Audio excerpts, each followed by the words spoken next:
ఆ అయిపోయింది వంట. కారకాయలు కోసాంగా బెండకాయలు కూడా కోసేద్దాం. అన్నం కట్టే ముద్ద పొలం. సరే.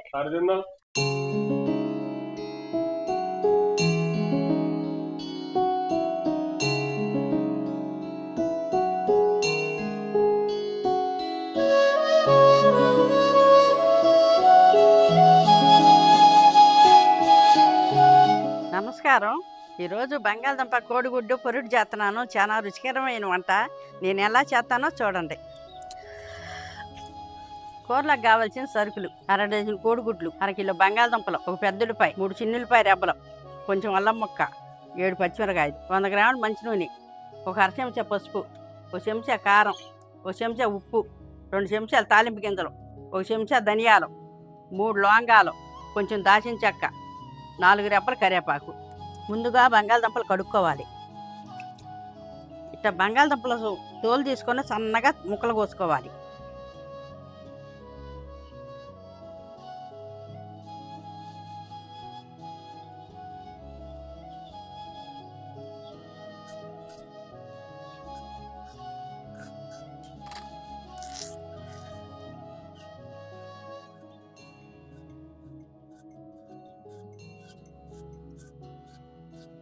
ఇట్లా సన్నగా ముక్కలు కోసుకోవాలి.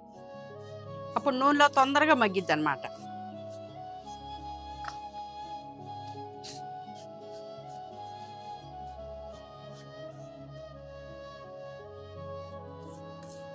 ఉల్లిపాయ ముక్కలు కూడా సన్నగా ఇట్లా తరుక్కోవాలి. ఈ పచ్చిమిరకాయలు కూడా సన్నగా ముక్కలు కోసుకోవాలి.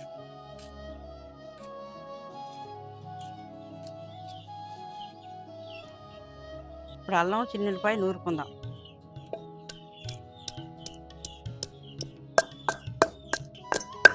చిన్న ఉల్లిపాయ రెబ్బలు వేసుకుందాం.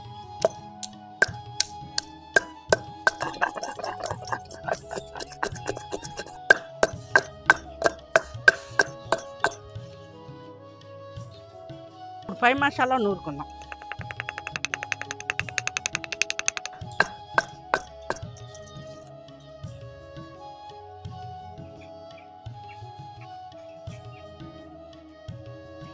ఆరుగుడ్లు గిన్నెలో కార్చుకోవాలి.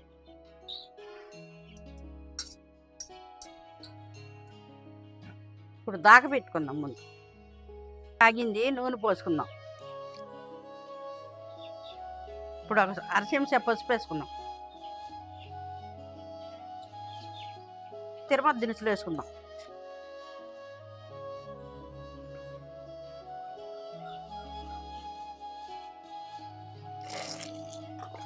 ఇప్పుడు ఉల్లిపాయ ముక్కలు పచ్చిమిరకాయ కోసి పెట్టినవి ఉన్నాయి కదా, అవి వేసుకుందాం.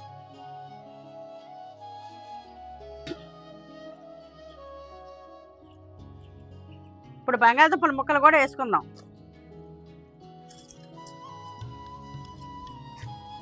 ఇప్పుడు 1 చెంచా ఉప్పు వేసుకుందాం.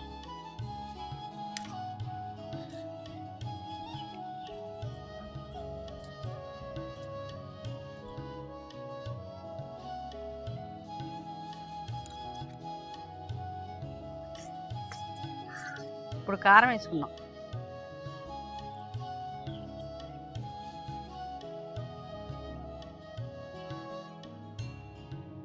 కోడిగుడ్డు పోసుకున్నాక 2 నిమిషాలు మూత పెట్టుకుందాం.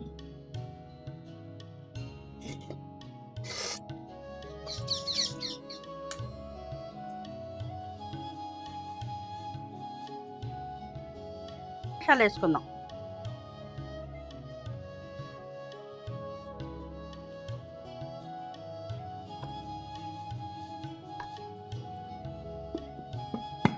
కూర అయిపోయింది, దించేసుకుందాం.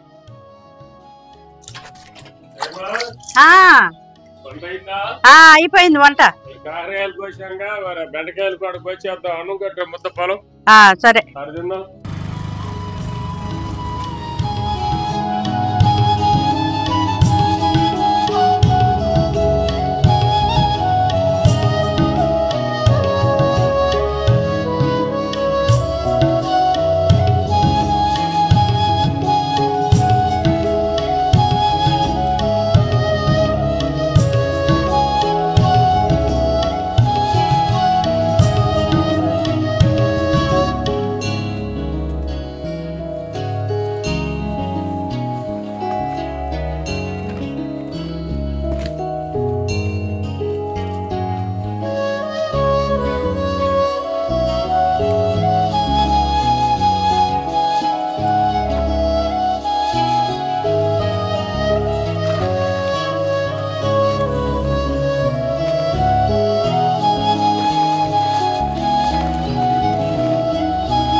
30 కేజీలు అవుతాయి మొత్తం. 40-50 కేజీలు అవుతాయి.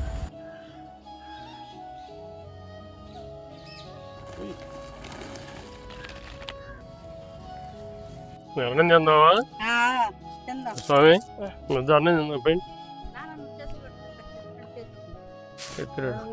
తొలిపెత్తారు. ఇది ఎక్కడ ఉన్నాయి?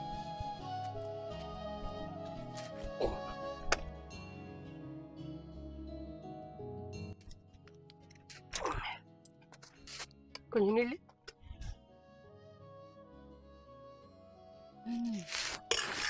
ఇక్కడ ఎంతో భోజనం చేస్తారా?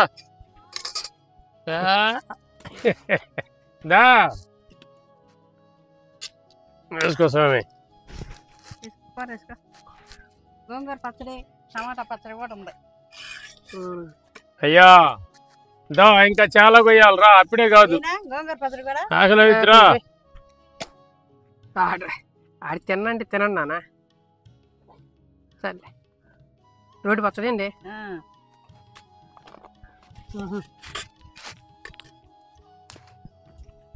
అదరు కొట్టేసావు చాయం తల్లి.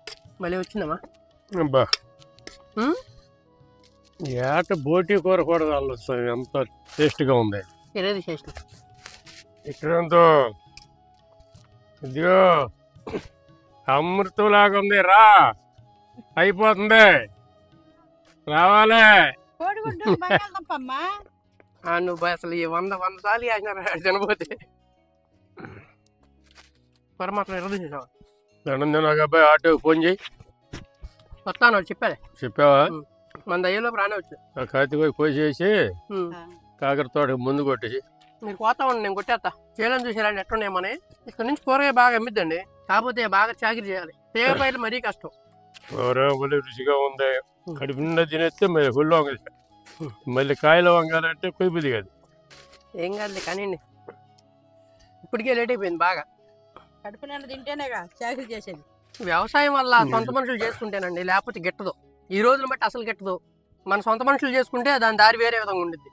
ఏం గిట్టేది స్వామి? మొన్నటిదాకా 10 రూపాయలు అమ్మింది, గంటకి 5 రూపాయలు అయితే కూరలు పెడితే కమిషన్లు అయిపోతే ఏం తప్పు పడతాం. ఏం మిగిలిద్ది? 10 రూపాయలు తక్కువ అమ్మితే వ్యవసాయం గిట్టదు. మన వీడియో చేసినప్పుడు బెండకాయ 10 రూపాయలు అమ్మిందండి, ఇప్పుడు వచ్చేసి 25 రూపాయలు అమ్ముతుంది. అంటే దేనికైనా సరే వ్యవసాయంలో కొంచెం ఓర్పు కూడా ఉండాలి. ఇప్పుడు అమ్మట్లేదు అని చెప్పి వెంటనే తీసేయటం అంత కరెక్ట్ కాదు. ఈ టైం నుంచి కూరగాయ అనేది బాగా అమ్మిద్ది. ఏ కూరగాయ అయినా సరే 1-2 రకాలే కొంచెం తేడాగా ఉంటాయి, కానీ అటు ఇటు మిగతా కూరగాయలు మొత్తం కూడా అమ్ముతాయి. ఎందుకంటే మంచి సీజన్కి తీగ జాతి నిలబడదు. మిగతా మొక్కలు ఉంటాయి కదా, ఈ మొత్తం తొక్కిచ్చేసి వేరే పైర్లు వేస్తూ ఉంటారు. ఎవరికైతే మెరగదెబ్బల మీద ఓరుకు బట్టి ఆపుకుంటారో వాళ్ళకి రేట్ అమ్మడం అనేది జరిగింది.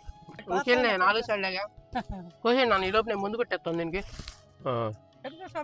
అక్కడక్కడ పండు వస్తుంది, మైక్రో ట్రెండ్ కొట్టేస్తా సరిపోద్ది.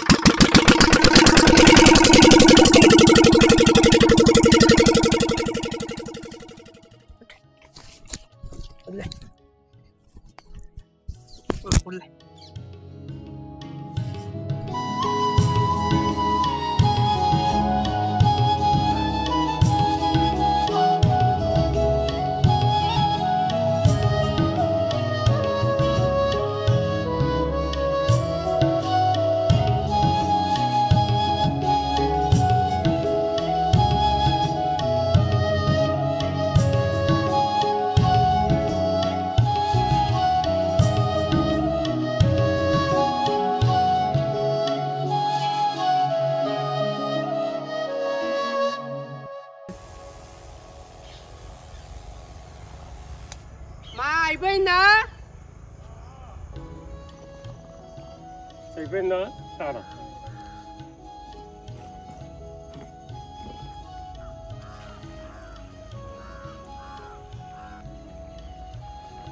ఇది కొట్టేవా? ఇటు వెళ్ళి అట్రా, ఏడు నుంచి ఇటు వెళ్ళి అట్రా అయిపోతుంది. చూశారు కదండి, ఇంటిలో పాస్ చేసుకుంటే వ్యవసాయం అండి. మా వీడియో కనుక మీకు నచ్చినట్టయితే లైక్ చేయండి, షేర్ చేయండి, కామెంట్ చేయండి అండి. మరిన్ని మంచి వీడియోల కోసం మా ఛానల్ సబ్స్క్రైబ్ చేయండి అండి. ఉంటానండి మీ తెలుగు ఫార్మర్ గోపి.